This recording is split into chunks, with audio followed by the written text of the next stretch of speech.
ಮೈಸೂರಿನ ಉದಯಗಿರಿ ಠಾಣೆಯ ಗಲಭೆ ಪ್ರಕರಣಕ್ಕೆ ಸಂಬಂಧಪಟ್ಟಂತೆ ವಿವಾದಿತ ಪೋಸ್ಟ್ ಹಾಕಿದಂತಹ ಆರೋಪಿ ಸತೀಶ್ ರಿಲೀಸ್ ಆಗಿದ್ದಾರೆ. ಮುಖ ಮುಚ್ಚಿಕೊಂಡು ಜೈಲಿಂದ ಸತೀಶ್ ಹೊರಗಡೆ ಬಂದಂತಹ ದೃಶ್ಯ ಸೆರೆಯಾಗಿದೆ. ಮತ್ತೊಂದು ಕಡೆಗೆ ಉದಯಗಿರಿ ಠಾಣೆಯ ಸಬ್ ಇನ್ಸ್ಪೆಕ್ಟರ್ ರೂಪೇಶ್ ಇದ್ರಲ್ಲ, ಅವರು ಟ್ರಾನ್ಸ್ಫರ್ ಆಗಿದ್ದಾರೆ. ಗಲಾಟೆ ಪ್ರಕರಣ ತಡೆಯೋಕೆ ಅವಕಾಶ ಇದ್ರೂ ಕೂಡ ನಿರ್ಲಕ್ಷ್ಯವನ್ನ ವಹಿಸಿದ್ರು ಅನ್ನುವಂತಹ ಆರೋಪದ ಅಡಿಯಲ್ಲಿ ಅವರನ್ನ ಟ್ರಾನ್ಸ್ಫರ್ ಮಾಡಲಾಗಿದೆ. ನಗರ ಪೊಲೀಸ್ ಆಯುಕ್ತರ ಕಚೇರಿಯ ಆಟೋಮೇಷನ್ ಸೆಂಟರ್ಗೆ ಅವರನ್ನ ಟ್ರಾನ್ಸ್ಫರ್ ಮಾಡಿರುವಂತಹ ಡೀಟೇಲ್ಸ್ ಲಭ್ಯ ಆಗ್ತಾ ಇದೆ. ಪೊಲೀಸ್ ಆಯುಕ್ತೆ ಸೀಮಾ ಲಾಟ್ಕರ್ರಿಂದ ಈ ವರ್ಗಾವಣೆಯ ಆದೇಶ ಹೊರಬಿದ್ದಿದೆ.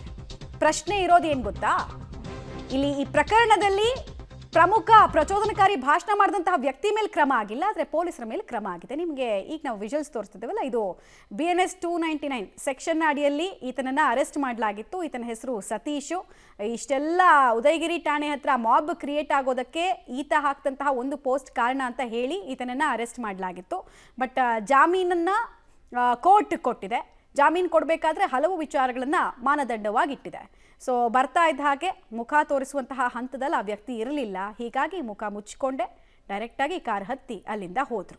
ಎರಡನೇದು, ಪೊಲೀಸರ ತಲೆದಂಡದ ಬಗ್ಗೆ ನಾವು ಮಾಹಿತಿ ಕೊಡ್ತಾ ಇದ್ವಿ ನಿಮಗೆ. ಸೊ ಪೊಲೀಸರನ್ನ ಈ ಪ್ರಕರಣದಲ್ಲಿ ಎಂದಿನಂತೆ ಎಲ್ಲ ಪ್ರಕರಣಗಳಲ್ಲೂ ಹೇಗೆ ಮಾಬ್ ಕ್ರಿಯೇಟ್ ಆಗಿ ಸ್ವಲ್ಪ ಹೊತ್ತಿದ ನಂತರ ಯಾರಿಗೆ ಶಿಕ್ಷೆ ಆಗಬೇಕು ಅವ್ರಿಗೆ ಶಿಕ್ಷೆ ಆಗಲ್ಲ, ಪೊಲೀಸರನ್ನ ಹರಕೆಯ ಕುರಿಗಳನ್ನಾಗಿ ಸರ್ಕಾರ ಮಾಡ್ತಾ ಇದೆ. ಈಗ PSI ಅನ್ನು ಕೂಡ ನಿಮಗೆ ನಾವು ತೋರಿಸ್ತಾ ಇದ್ದೀವಿ.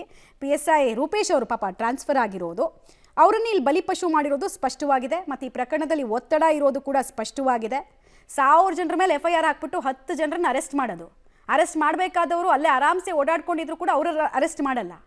ಯಾರ ಮೇಲೆ ದಂಡಾಸ್ತ್ರ ಅಥವಾ ಬಲಪ್ರಯೋಗ ಮಾಡೋದು ಅಂದರೆ ಈ ಥರ ಅಮಾಯಕ ಇನ್ಸ್ಪೆಕ್ಟರ್ಗಳ ಮೇಲೆ ಮಾಡೋದು. ಅವ್ರ ಕೈ ಕಟ್ಟಿ ಹಾಕ್ಬಿಟ್ಟು ಬೇರೆ ಕಡೆ ಸೇರಿಸ್ಬಿಡೋದು ಅಷ್ಟೇ. ಡೀಟೇಲ್ಸ್ ಕೊಡ್ತಾರೆ. ನೇರ ಸಂಪರ್ಕದಲ್ಲಿ ಜಾಯ್ನ್ ಆಗ್ತಾ ಇದ್ದಾರೆ KP ನಾಗರಾಜ್. ಪೊಲೀಸರನ್ನ ಈ ಪ್ರಕರಣದಲ್ಲಿ ಹರಕೆಯ ಕುರಿಗಳನ್ನಾಗಿ ಮಾಡ್ತಾ ಇದೆಯಾ ಸರ್ಕಾರ ಅನ್ನೋದು ಪ್ರಶ್ನೆ ಬರುತ್ತೆ.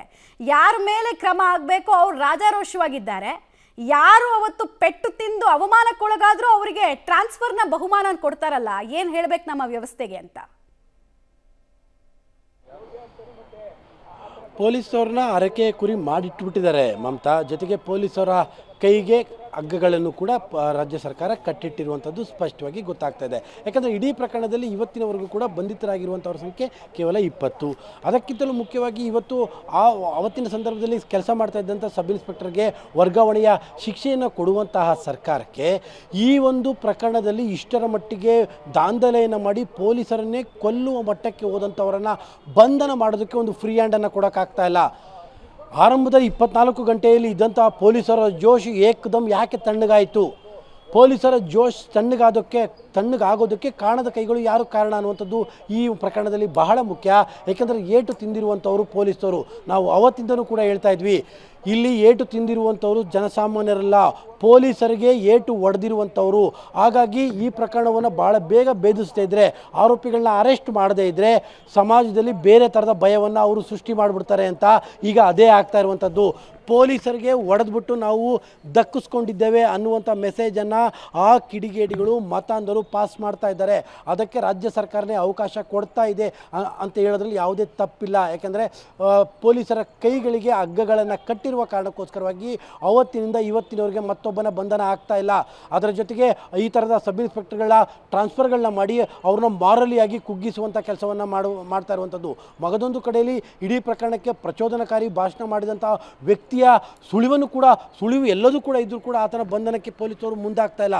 ಅಲ್ಲಿಗೆ ಯಾರದೋ ರಕ್ಷಣೆಗೆ ರಾಜ್ಯ ಸರ್ಕಾರ ಮುಂದಾಗ್ತಾ ಇದೆ ಅನ್ನುವಂಥದ್ದು ಸ್ಪಷ್ಟ. ಇಲ್ಲ ಒಂದು ರಾಜ್ಯ ಸರ್ಕಾರ ಮುಂದಾಗ್ತಾ ಇರಬೇಕು, ಇಲ್ಲ ಪೊಲೀಸರಿಗೆ ನಮಗೆ ಹಿಡಿಯೋದಕ್ಕೆ ತಾಕತ್ತಿಲ್ಲ ಅಂತ ಇರಬೇಕು. ಎರಡೇ ಇರೋದಕ್ಕೆ ಸಾಧ್ಯ ಇರುವಂಥದ್ದು. ಆದರೆ ಪೊಲೀಸರಿಗೆ ಹಿಡಿಯುವಂತಹ ತಾಕತ್ತು ಬೇಕಾದಂಥ ಎಲ್ಲ ಮಾಹಿತಿಗಳು ಎಲ್ಲದೂ ಕೂಡ ಇದೆ. ಆದರೆ ಕಾಣದ ಕೈಗಳು ಪೊಲೀಸರನ್ನ ನಿಯಂತ್ರಣ ಮಾಡ್ತಾ ಇರುವಂಥದ್ದು ಈ ಮೂಲಕವಾಗಿ ಗೊತ್ತಾಗ್ತಾ ಇದೆ. ಇದರ ನಡುವೆ ಈ ಥರದ ಒಂದು ವರ್ಗಾವಣೆಯ ವಿಚಾರ ಈ ಮೂಲಕವಾಗಿ ಪೊಲೀಸರನ್ನು ನೈತಿಕವಾಗಿ ಮತ್ತೊಂದಿಷ್ಟು ಕುಗ್ಗಿಸುವ ಕೆಲಸವನ್ನು ಸರ್ಕಾರವೇ ಮಾಡ್ತಾ ಇದೆ. ಮಮತಾ. ರೈಟ್, ಧನ್ಯವಾದ ತಮ್ಮ ಮಾಹಿತಿಗಾಗಿ KP ನಾಗರಾಜ್.